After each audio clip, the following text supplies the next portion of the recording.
Assalamualaikum warahmatullahi wabarakatuh.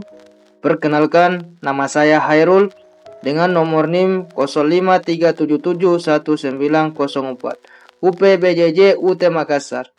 Pada kesempatan kali ini, saya akan mempresentasikan tentang proses lahirnya Pancasila, yaitu bagaimana dasar negara Indonesia tidak muncul begitu saja, melainkan melalui proses panjang, penuh pemikiran, perdebatan, dan semangat persatuan dari para pendiri bangsa. Jadi, kita akan melalui tahap-tahap di mana tahap penting itu yaitu sidang BPUPKI, lahirnya Piagam Jakarta, dan pengesahan oleh PPKI. Pancasila sebagai dasar negara Indonesia tidak lahir secara instan. Ia merupakan hasil dari proses sejarah yang panjang dan penuh perjuangan. Pada masa menjelang kemerdekaan, Indonesia memiliki kondisi masyarakat yang sangat beragam, baik dari segi suku, agama, budaya, maupun kepentingan politik. Oleh karena itu, para pendiri bangsa menyadari bahwa Indonesia membutuhkan suatu dasar negara yang mampu menyatukan seluruh perbedaan tersebut. Sidang pertama BPUPKI dilaksanakan pada tanggal 29 Mei hingga 1 Juni 1945.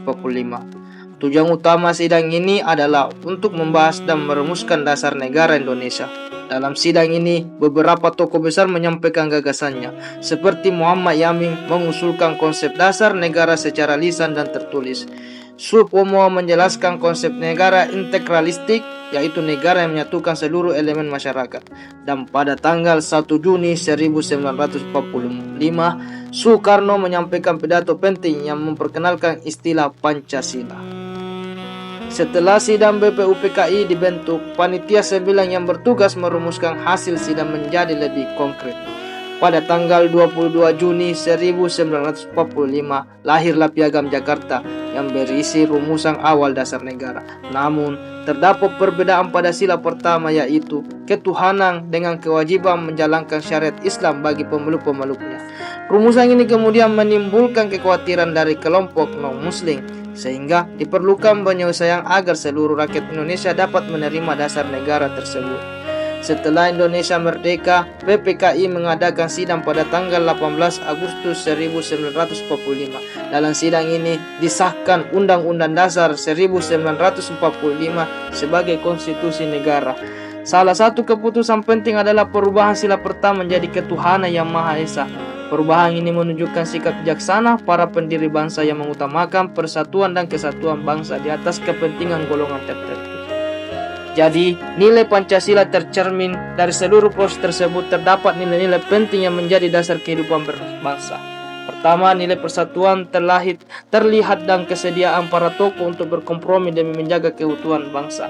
Kedua, nilai musyawarah karena semua keputusan diambil melalui diskusi dan kesepakatan bersama. Ketiga, nilai toleransi yang tercermin dari perubahan sila pertama demi menghargai perbedaan agama. Dan keempat, nilai nasionalisme, yaitu semangat cinta tanah air dan keinginan untuk merdeka. Sebagai generasi muda, kita tidak hanya perlu mengetahui sejarah, tetapi juga mengambil pelajaran darinya. Kita harus belajar bahwa perbedaan bukanlah alasan untuk terpecah, melainkan kekuatan untuk bersatu. Selain itu, kita juga harus membiasakan diri menyelesaikan masalah melalui musyawarah, bukan konflik.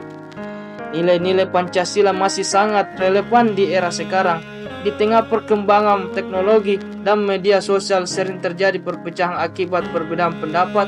Oleh karena itu, kita perlu menerapkan nilai persatuan dan toleransi.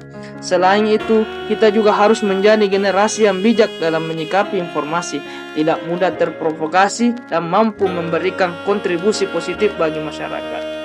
Nilai-nilai yang terkandung dalamnya seperti persatuan, musyawarah, dan toleransi merupakan fondasi penting dalam kehidupan berbangsa dan bernegara.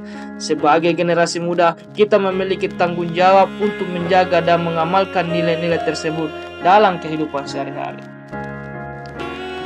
Demikian presentasi yang dapat saya sampaikan. Semoga dapat menambah wawasan kita semua tentang pentingnya memahami proses lahirnya Pancasila. Terima kasih atas perhatian teman-teman semua. Wassalamualaikum warahmatullahi wabarakatuh.